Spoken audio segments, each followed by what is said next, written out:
मांगने का है। तो सारी रात तो गुजर गई गेमें खेलते, टीवी देखते, और जो लेने का वक्त था तू सो गया, तो कैसे आएगा तेरे पास? तो उठे सवेरे, बंदों से मांग के देख लिया, बड़ी इज्जतें खराब हुई। फजर का वक्त उठ के झोली फैलाए। मेरे रसूल पाक अलैहिस्सलाम फरमाते, रब फरमाते, जब बंदे मेरे आगे झोली फैलाते मुझे शर्म आती है, कैसे खाली वापस कर दूं? तो उसके सामने झोली फैलाए सवेरे उठ के, रिस्क में बरकत होगी। और फिर एक और बात, पांचवी बात, रिस्क में तंगी उस वक्त होती है जब हम माल गलत जगह पे खर्च करते हैं। अल्लाह माल देता है अपने फजल से, और जब हम उसे जाया करें, मिसाल देता हूं, मेरे पास एक शख्स ने आके कहा, हजरत जी बच्ची की शादी है, या मेरा घर में कोई बीमार है, या बड़ी आजमाइश है, 10,000 की जरूरत है, मैंने थमा दिया उसको। फिर मुझे बाद में पता चला कि ओहो, वो तो अय्याशी कर रहा है पैसों से, वो तो चला गया कहीं घूमने और फलां होटल में, महंगे होटल में बैठ के खाना खा लिया, तो मेरे दिल पे क्या गुजरेगी उस शख्स के बारे में? बिला मिसाल और बिला तशबीह समझाने के लिए अल्लाह ने माल दिया फजल से, और अगर अय्याशियों में लगा दिया। सूफिया फरमाते हैं कि अगर एक धेला तू हराम जगह पे खर्च करे ना, एक धेला, तो 1,00,000 दिनार की बरकत तेरे घर से उठ जाती है। एक धेला हराम जगह पे। ये जो गवैयों पे पैसे फेंकते हो हलाल है? चले बैंड बाजा तो शादी पे आपने अपनी मर्जी से बंद करना है या बजाना है, लेकिन गवैयों पे जो पैसे फेंकते हो जायज है? बोले तो वो फिर कहते, रोते हैं बाद में लोग कि पता नहीं क्या हुआ, शादी के बाद पीछे पीछे आए। तो मैंने कहा शादी के बाद इसलिए पीछे पीछे हाथ हो गया कि शराबें बड़ी पी गई शादी पे, तबाही बड़ी उतरी, तो फिर अल्लाह की रहमत नाराज हो गई।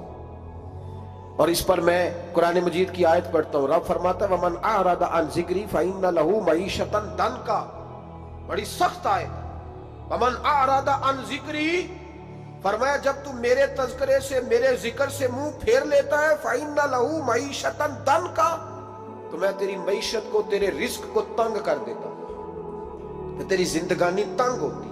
और जिसकी जिंदगी अल्लाह तंग करे उसकी कोई खोल सकता है?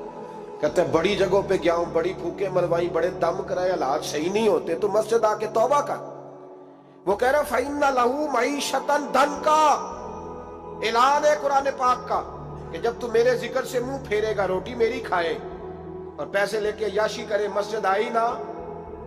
हुक्म तो यह है कि जितनी जितनी नेमत बढ़ती जाए सजदे बढ़ने चाहिए, लेकिन हम लोग सजदे कम करते जाते हैं, फर्द नमाज भी नहीं पढ़ते, फिर रिस्क तंग होता है, फिर अल्लाह के अदल का निजाम चलता है, फिर खराबी होती है। इसलिए याद रखें, कुरान मजीद ने हुक्म दे दिया कि अगर चाहते हो कि रिस्क में बरकत हो तो फिर रिस्क देने वाले के आगे झुक जाओ, फिर रिस्क देने वाले के आगे झुको। तो माली परेशानी का बहुत बड़ा सबब यह है कि हम मस्जिद की तरफ नहीं आते, दीन की तरफ नहीं आते, पैसा नाजायज जगह पे खर्च होता है। आप यकीन करें, मस्जिदों का हाल खस्ता है, मदारस का हाल काबिल रहम है, काबिल रहम हालत है मदारस इस्लामिया की। और लोग पैसा कहाँ खर्च करते हैं? मैं तो ये रोना रोता रहता हूँ, हर जगह रोता हूँ। मैं दुनिया के किसी पाकिस्तान के कोने में बैठता हूँ तो रोना रोता हूँ। एक्टर पल गए, और नात खां जो सुर सीखते हैं रात को कहीं बैठ के और सिर्फ आवाज सुरीली है, उनके मकान पजारों देखने के काबिल है। और जिस शख्स ने सारी जिंदगी रसूलुल्लाह का दीन पढ़ाया, सारी जिंदगी, शेखुल हदीस मिजाज के लोग हैं जिनकी बेटियों की शादियां भी होने वाली हैं। मदारस के बच्चे मोटे कपड़े पहन के गर्मियों में घूमते हैं, मोटे कपड़े। और कोई चौधरी अगर कभी देने आता है ना किसी मदरसे में पैसे, तो कहता है जी वो मैंने 50,000 रुपया खर्च करना है, तो कुछ जगह कोई काम बताए कौन सा होने वाला है। मैं क्या तू लहजा कहा रही, ये काम बताए। अब किसी इमाम की बेटी की शादी होने वाली है तो पहले तुझे जाके बताएं कि वो उसको हमने खर्च करने। कहते नहीं वो मेरा एतबार नहीं, तो एतबार नहीं तो जा दौड़ जा। यहां कोई भूखे नंगे लोग बैठे, ये रसूलुल्लाह का नाम लेते हैं, और जो मुस्तफा का नाम लेते हैं रब उन्हें इतना नवाजता है कि कहीं कोई कमी बाकी नहीं रहती। वो कमाल कर देता है जब वो देता है। दरवाजा रसूल से जिसे मिलता है, मेरे आला हज़रत बोल के कौन देता है? जिंदगी में सबसे अच्छा खाना अल्लाह तुम्हें देगा, और सबसे ज्यादा अच्छा कपड़ा अल्लाह तुम्हें देगा, सबसे अच्छी गाड़ी अल्लाह तुम्हें देगा। बस एक शर्त है, सारी जिंदगी मोहम्मद अरबी के वफादार रहना, रसूलुल्लाह के निजाम से, हुजूर के तरीके से कभी गद्दारी कभी ना करना। बड़ा नवाजेगा, और इतना नवाजेगा तुमने कभी सोचा भी नहीं होगा। تو یاد رکھیں اللہ رزق میں برکت دیتا ہے، لیکن اس وقت جب ہم اپنی زندگی حقیر کرتے ہیں نا، اب جہاں آنے لگا ہوں وہاں آپ کو لانا چاہ رہا ہوں، ہم پتہ کیا کرتے ہیں؟ ہاتھ پھیلاتے ہیں۔ بڑے بڑے رئیس اعظم ہو کے لوگ ہاتھ پھیلاتے ہیں۔ اگر آپ ناراض نہ ہو تو ایم این اے نے بھی انویسٹر رکھے ہوتے ہیں، ایم پی اے کا بھی انویسٹر، وہ بھی فون کرتا ہے کہ اتنی فلیکس تیرے ذمے ہے، اتنے تیرے ذمے۔ یہ مت سمجھے کہ مانگنے والا چھوٹا طبقہ ہے، یہاں بڑے بڑے لوگ ہیں۔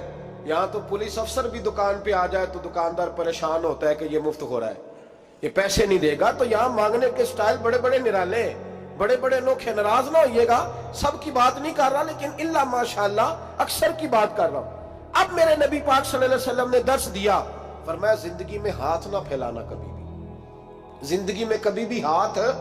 مالی پریشانی کا حل بتایا، میرے حبیب فرمانے لگے یوں نہ کرنا، ورنہ پھر دوبارہ ساری زندگی اس طرح نہیں ہو سکے گا۔ فرمایا اپنی غربتیں چھپا کے رکھ، اگر اللہ کبھی آزمائش ڈالے تو اللہ کے ساتھ بات کر، اس کے نیک بندوں کے ساتھ بات کر، کبھی بھی یوں نہ کرنا ورنہ ساری زندگی پھر تم مانگتا ہی رہے گا۔ تو یا رسول اللہ کیا کریں؟ فرمایا تو دینے کا ارادہ کر، اللہ بھی تجھے مالا مال فرما دے گا۔